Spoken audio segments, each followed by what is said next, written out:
Falomerabantsika tsirairay avy indray tratra ity alarobia maraina fa 5 volana jona ity misaotra an'Andriamanitra isika fa mbola meno fahasoavany sy ny famonjam-pony an-trany. Lo indirantsika ny amin'ny mofinainan'io dia hivavaka isika. Raha ny masina tsara indrindra mbola velom-pisaoranao izahay no ny amin'ny fitahiana sy ny fitantananao anay. Sotranao manokana izahay satria omba ampitahiana tokoa ny miaraka aminao. Andray ny teninao izahay. Mety ezainao hanao vohery ao anatin'ny tsirairay avy aminay. Aminaran'i Jesosy, amen. Loha dia mofinainantsika androany dia manao hoe ny olona sambatra indrindra. Nalaina amin'ny Salamo 112:1 manao hoe ampafantatra ahy ny lalanaina ianao, fa avokisa-pifaliana no eo anatrehanao, ary fahafinaretana no eo an-tananao ankavanana mandrakizay. Amen. Aza mihevitra fa rehefa miaraka amin'i Jesosy ianao dia tsy maintsy ho maloka ny dianao.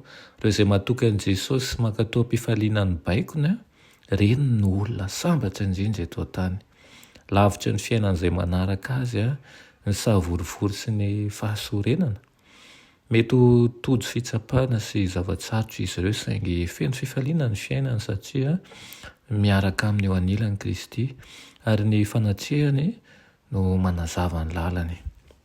Feno fiderana an'Andriamanitra eo am-bavanao raha vao mifoha maraina ary raha mivoaka ny trano ianao dia mivavaha azahoanao ny fanampian'Andriamanitra. Afatoy amin'ny mpamonjy ny sainao, miala amin'ny rotoroton'izao tontolo izao ka mitoera eo ambany alo Kristy. Iavao ny herinao, tena ilaintsika tokoa no mipetraka mba hisaintsaina ny fomba ny dinan'ny mpamonjy avy any an-danitra. Ary eo amin'ny seza fiandrianany mba ampisehoany koa amin'ny olombelona ny zava-dehibe mety ho vitany raha manaiky anakambana ny fahalemeny amin'ny heriny izy ireo.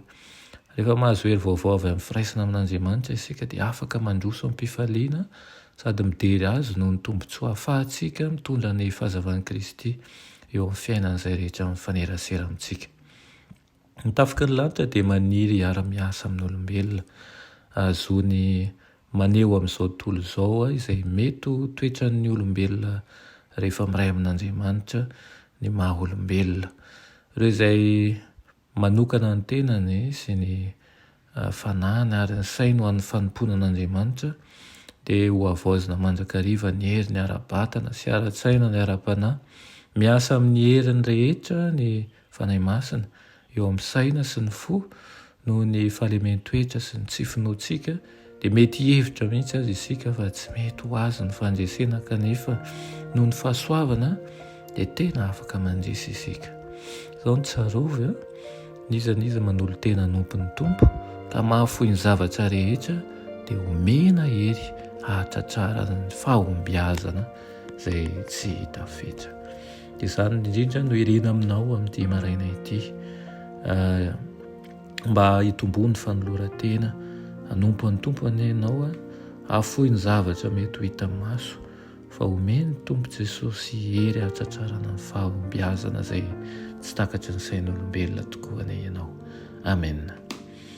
Renay tsara indresan'ny-danitra mbola velom-pisaoranao izahay noho ny amin'ny fitahianao, noho ny amin'ny fitiavanao, menao ny herinao izahay kanefa na inona moa izahay fa dia mpanota sy tsy mendrika akory ary kanefa nehoanao fitiavana amin'ny fahafenony tokoa ary raisinao ho zanaka ihany koa.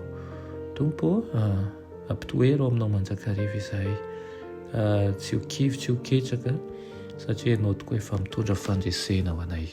Aminaran'i Jesosy, amen.